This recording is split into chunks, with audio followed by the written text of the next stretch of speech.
Whenever I go to a bakery, my eyes are instantly drawn to the scrolls.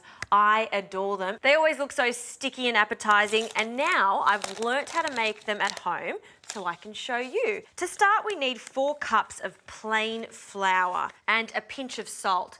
Now, whenever you're baking, add the salt to the flour and never to the yeast. By adding salt to the yeast, you're going to ruin the yeast. We need to feed the yeast with warm milk and sugar. And you can see how it's starting to bubble up and activate. This is a really good sign, and it indicates that it's ready to go into the flour. Now, I'll mix that salt into the flour. I'll form a little well in the centre. In with our warm milk. This has been sitting for about 15 minutes in a warm spot in the kitchen. I'll just ensure I've got all of that yeast out. And that's about 3 teaspoons of instant yeast. And while it's still very wet, I will add 1 egg.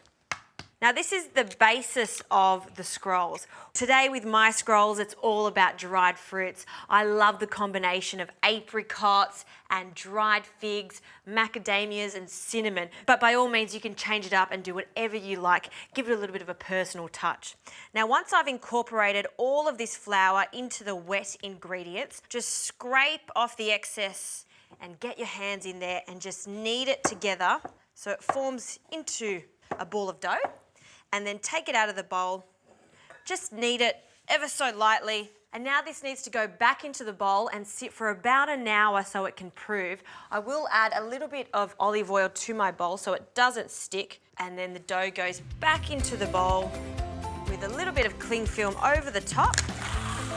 And this should double in size. So give it an hour, again, leaving it in a warm spot. Once it doubles in size, we'll get on to the next step.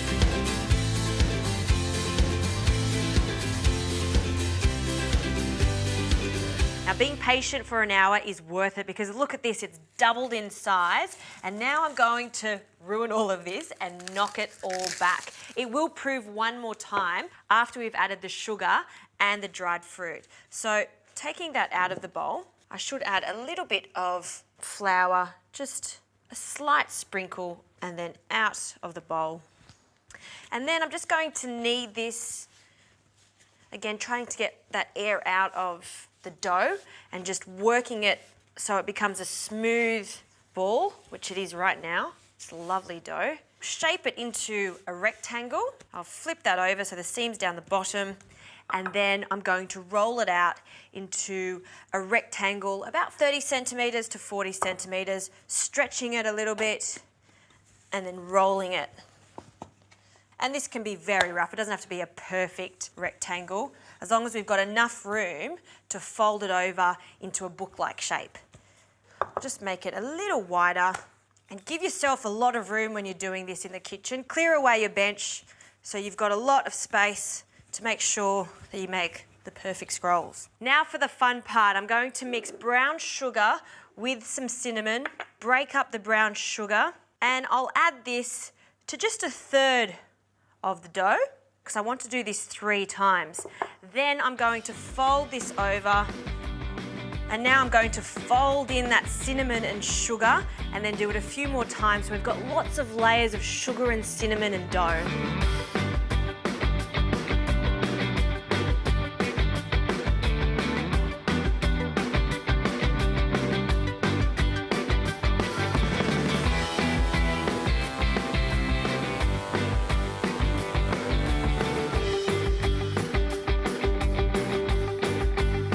Okay, now that I've added all of the sugar, it's starting to really resemble a scroll dough, we can add the dried fruit and the nuts. Now I've just melted some butter and I'm going to roughly chop some dried apricots, a handful, along with some dried figs. When you bite into the scrolls, they'll be slightly crunchy from all the seeds, and some sultanas.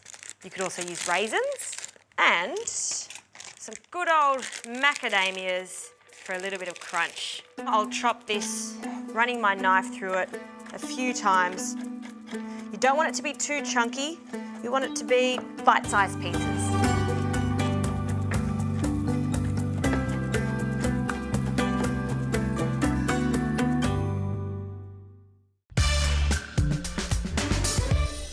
All right, that's looking good. So now this can go into our melted butter. You could brush the butter onto the pastry and then add this, but I'm just going to cut this step out and put it all together.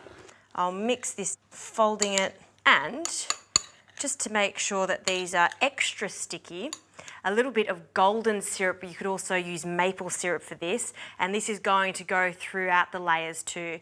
So I'll sprinkle on my dried fruit and nut mixture. Oh, it smells good. I can smell that cinnamon. Then I'll get some of this and then drizzle it over.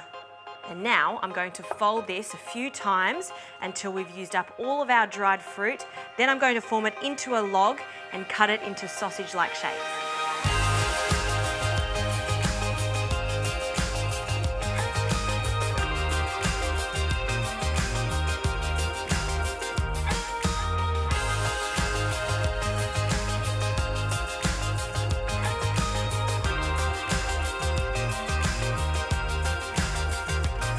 Now that I've formed a log, we can start slicing this into rounds to form that scroll shape.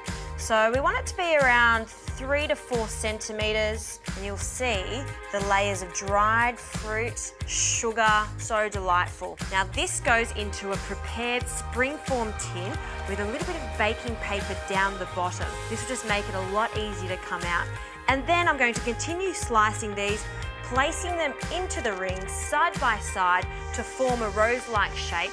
Allow it to stand for another 10 to 15 minutes to prove, and then it goes into the oven 180 degrees for about 30 to 35 minutes or until they're golden brown.